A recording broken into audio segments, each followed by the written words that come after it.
Salam pengetahuan. Kembali lagi di channel Gemini Green. Channel yang menyajikan berbagai edukasi, informasi dan hiburan terkini. Sebelum mengulas informasi yang satu ini, mohon luangkan waktu Anda untuk mendukung tim Gemini Green Channel dengan menekan tombol like, share dan subscribe. Partisipasi Anda sangat berarti bagi Gemini Green Channel. Terima kasih. Sebagian besar benda berkilau yang kita gunakan untuk perhiasan, berasal dari dalam tanah, ditambang dari kerak bumi dan dipoles menjadi beberapa batuan termahal di dunia. Tapi bagaimana dengan mutiara? Seperti yang Anda ketahui, benda berkilau ini tumbuh di dalam kerang yang sangat terkalsifikasi yang kita kenal sebagai tiram. Jadi bagaimana ini bisa terjadi, dan mengapa?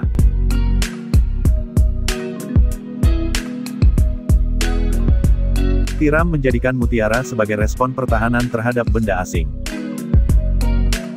Prosesnya dimulai ketika beberapa benda asing, seperti pasir, parasit atau bahan organik lainnya berhasil masuk ke dalam cangkang tiram dan bersentuhan dengan mantel, atau lapisan yang melindungi organ dalam tiram, bahkan terkadang merusaknya.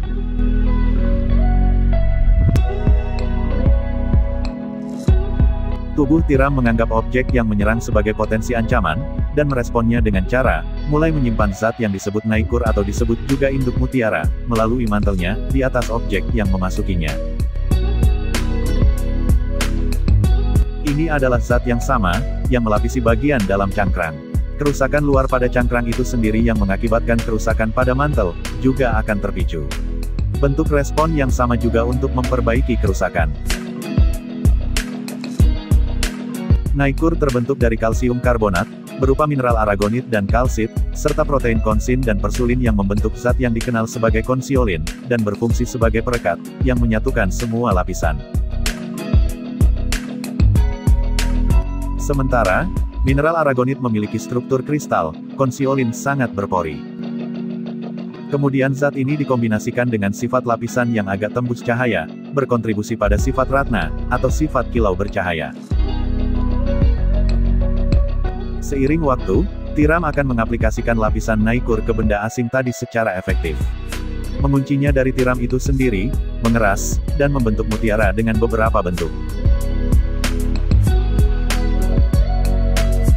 Berkaitan dengan wujudnya, bentuk akhir ratna dari mutiara sangat ditentukan oleh faktor dari bentuk tubuh benda asing yang menyerangnya. Biasanya sering dilakukan uji X-ray untuk mengetahui, apakah ratna pada sebuah mutiara, adalah hasil budidaya atau alami. Mutiara alami cenderung memiliki inti mikroskopis, menunjukkan cincin pertumbuhan konsentris di tengahnya. Sedangkan mutiara yang dibudidayakan menunjukkan inti yang kokoh. Mutiara alami biasanya jauh lebih mahal, karena lebih langka. Khususnya varietas bulat yang sangat dicari untuk membuat perhiasan. Dari sisi budidaya, pembudidaya mutiara membiarkan bayi tiram tumbuh selama 2 hingga 3 tahun, di dalam kandang yang digantung di air asin, yang sesuai untuk memelihara tiram agar tetap tumbuh subur. Setelah bayi tiram mencapai kematangan, tiram dapat digunakan untuk budidaya mutiara.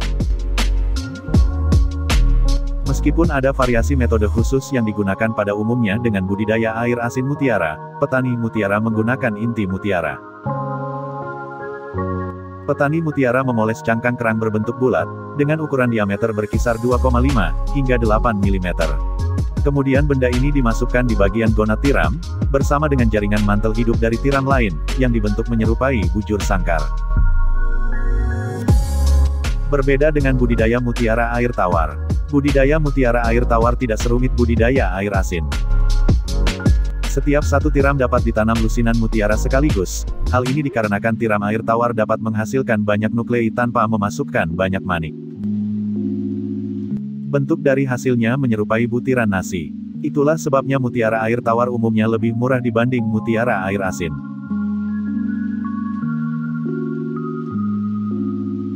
Demikian ulasan tentang proses terbentuknya mutiara. Semoga dapat menambah pengetahuan kita bersama. Sampai jumpa pada topik selanjutnya. Jangan lupa support dari Anda untuk tim Gemini Green Channel dengan cara like, share dan subscribe. Terima kasih.